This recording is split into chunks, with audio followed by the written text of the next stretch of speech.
What's up mga kamundo? For today's vlog, ito nga pala yung araw na pumunta kami ng Osaka. At yon, first time ko nga pala mag-Shinkansen dyan mga kamundo. Kaya naman tara, samahan nyo ang aking journey papunta ng Osaka. Yan, kasama nga pala natin ng Team TPC o Tokuyama Philippine Community mga kamundo. At yon, sasakay na nga tayo dito sa bullet train mga kamundo o Shinkansen ng Japan.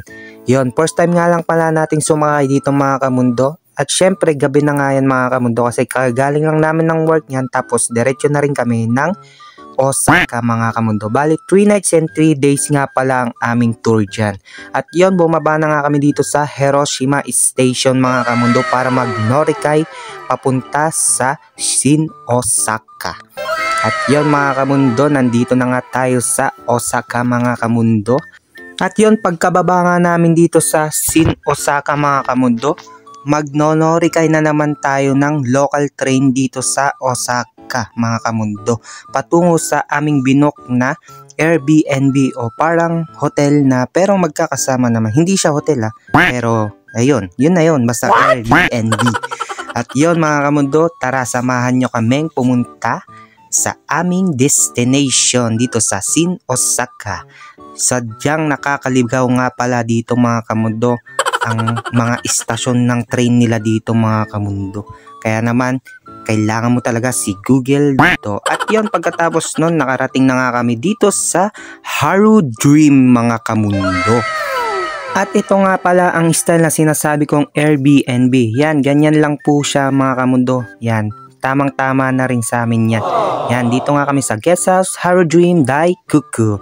At yon, kinabukasan, fast forward, gigising lang natin dyan mga kamundo. At yan, nagkape muna tayo bago nag-prepare na ang lahat para sa ating unang destination dito sa Shin Osaka mga kamundo.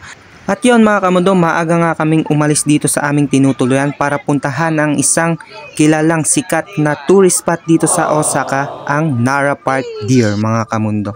At yon, dito ko nga napatunayan at halos lahat talaga ng mga tao dito nagmamadali para mahabol ang train. At yon, nandito na nga tayo sa Nara Park mga kamundo.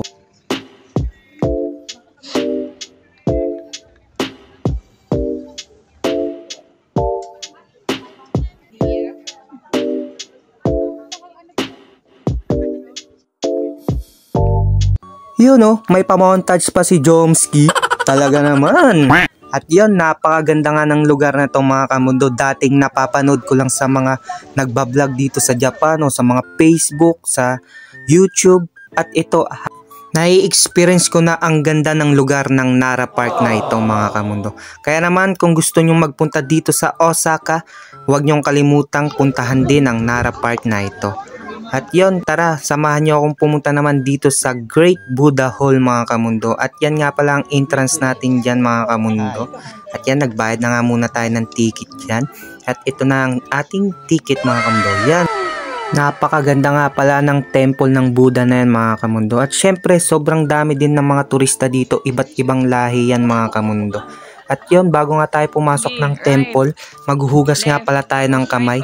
Yan, nagpaturo nga tayo ng paano ang proper ng paghugas ng kamay dito. Kasi hindi pa natin alam. First time ko din papasok ng mga gantong temple mga kamundo. Kaya naman, yan, nagpaturo tayo. Yan, tinatawanan pa ako, diba?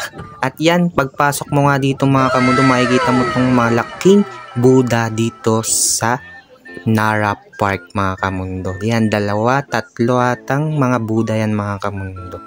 At syempre di rin natin papalampasin itong mga tatak-tatak dito kasi memories din yan at souvenir din natin yan sa pagpunta natin dito sa Nara Park dito sa Osaka, Japan. At kung umabot ka sa video ko na to mga kamundo, huwag mo naman kalimutang mag-like, share, and follow sa ating mga video. Kaya naman, see you in my next vlog mga kamundo. Ang sunod naman natin ay Kobe. Yun lang. Hi, Chane!